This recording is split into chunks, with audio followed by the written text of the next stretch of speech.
So, today we are going to be making a rocket. It is a very quick and simple craft, and you don't need that many materials. All you need is paper, any color. As you can see, I chose green. Tape, and then a straw. I would use a plastic straw, it can be any color. And then scissors. If you're not good with scissors, have an adult help you.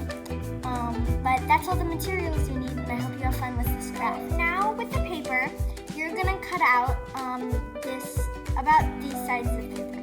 As you can see, this one is a lot smaller. It's about 3/4, and then this one is bigger.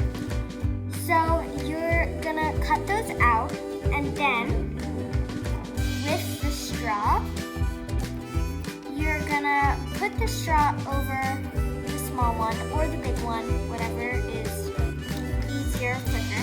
And then you're gonna take the tape and just tape the straw to your paper. And then do the same with your other piece of paper, whether it's your big one like me or your small one. It really does not matter.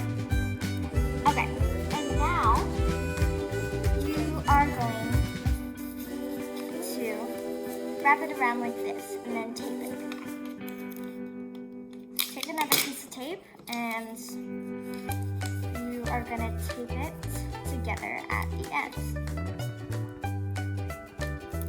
And then just do the same with both sides.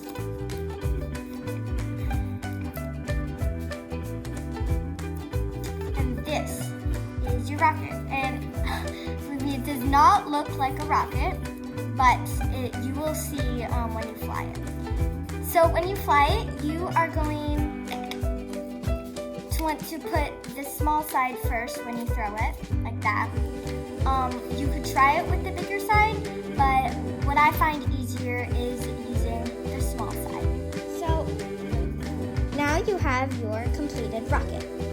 Like I said before, you are going to want to put the small side first. You can always try the bigger side, but I find it flies better with the small side first. So it doesn't really take anything, just toss it, and it glides very nicely and lands very well. So I think this is a very fun and simple craft, and I hope you enjoy it.